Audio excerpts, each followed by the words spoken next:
A história de Jó é uma das mais difíceis da Bíblia. Não porque fala de sofrimento, mas porque desmonta tudo o que a gente espera ouvir quando sofre. Essa não é uma história sobre respostas rápidas, nem sobre finais fáceis. É uma história que confronta a ideia de justiça, recompensa e fé. E quanto mais você observa os detalhes do texto bíblico, mais percebe que nada aqui acontece por acaso.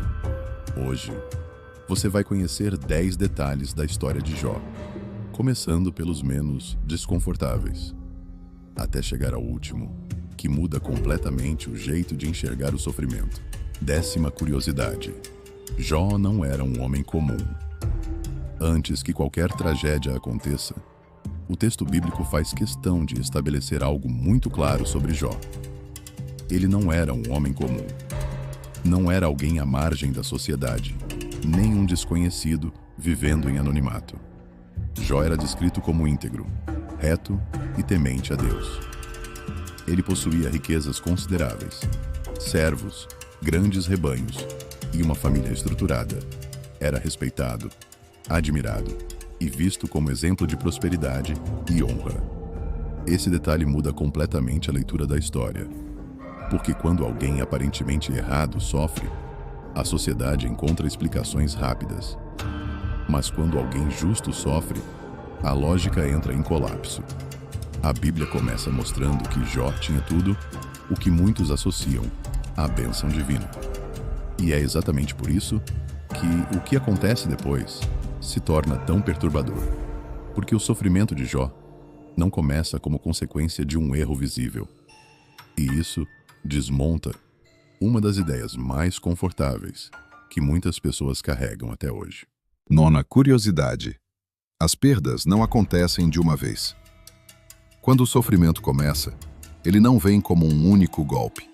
Ele vem em sequência. Primeiro chegam notícias sobre os bens perdidos, rebanhos destruídos, servos mortos.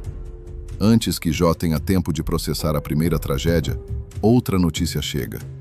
E depois outra, e mais uma. O texto bíblico constrói essa cena de forma quase sufocante.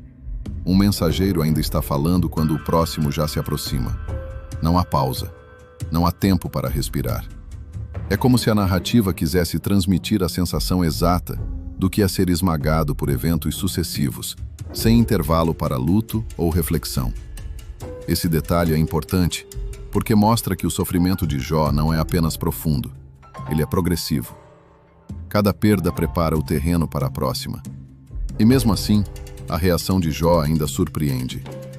Mas antes de analisarmos essa reação, precisamos entender onde essa história realmente começou. 8ª curiosidade: a história começa no céu. Um dos detalhes mais desconcertantes da história de Jó é que ela não começa na terra, ela começa no céu.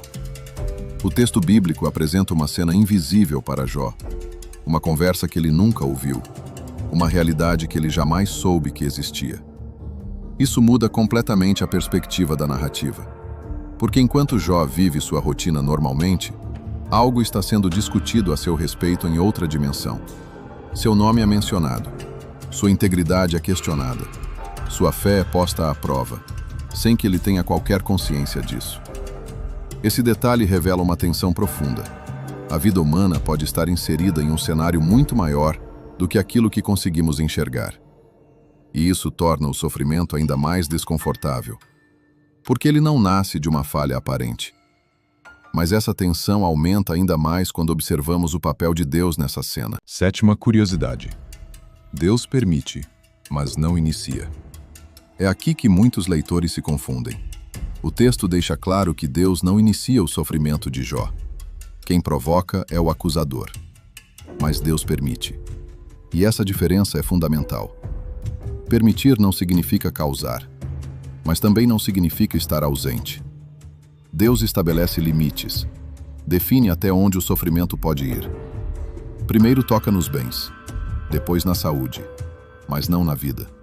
Esse detalhe mostra que há controle mesmo no caos. Há limite mesmo na dor. A narrativa bíblica não apresenta Deus como distante, mas também não o retrata como o autor do mal. Ela mantém uma tensão difícil de resolver, E talvez essa tensão seja proposital. Porque o que vem a seguir não é apenas sofrimento físico. É algo ainda mais pesado. A tentativa humana de explicar o inexplicável. Sexta curiosidade. Os amigos tentam organizar a dor.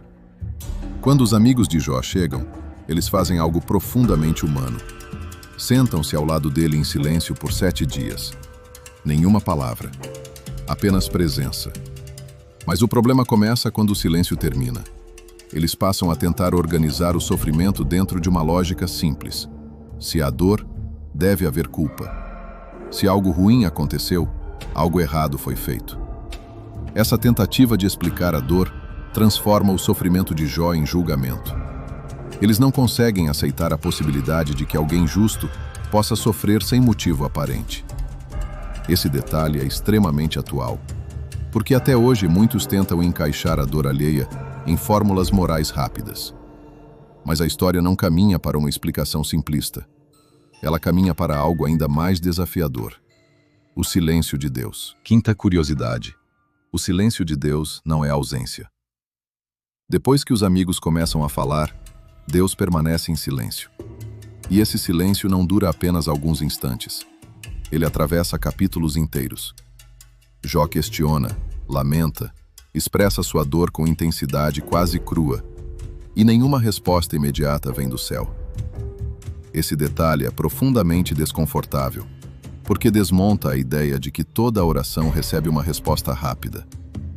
O texto bíblico não apressa a intervenção divina. Ele permite que o silêncio amadureça o cenário. Permite que a dor revele o que há no coração. O silêncio aqui não indica abandono, indica profundidade. É como se a história estivesse sendo construída não apenas para mostrar sofrimento, mas para revelar algo mais profundo sobre fé e maturidade espiritual. E é justamente nesse silêncio prolongado que Jó demonstra algo que muda completamente o rumo da narrativa. Quarta curiosidade. Jó questiona, mas não rompe. Ao contrário do que muitos imaginam, Jó não permanece quieto. Ele lamenta, ele pergunta, ele chega a desejar não ter nascido. Sua dor é verbalizada sem filtro. O texto bíblico não suaviza suas emoções. Mas existe uma linha invisível que Jó nunca cruza. Ele questiona a situação, mas não abandona Deus. Ele expressa sua dor, mas não nega sua fé. Esse detalhe é essencial, porque mostra que fé não é ausência de questionamento. Fé é permanência mesmo quando não há explicação. A narrativa não retrata Jó como um herói inabalável, mas como um homem profundamente humano. E talvez seja exatamente isso que torna sua história tão poderosa. Mas quando Deus finalmente fala, o que ele diz surpreende ainda mais. Terceira curiosidade. Deus não responde à pergunta. Quando Deus rompe o silêncio, o leitor espera explicações. Espera que ele revele o motivo do sofrimento. Espera justificativas claras. Mas Deus não faz isso. Em vez de responder por quê, ele amplia o horizonte. Ele fala sobre a criação, sobre limites do universo, sobre forças da natureza. Ele conduz Jó a perceber a imensidão da realidade que está além de sua compreensão. Esse detalhe muda tudo, porque mostra que a resposta que Jó precisava não era uma explicação técnica, mas uma expansão de perspectiva. Não era entender o sofrimento, era entender a grandeza de Deus.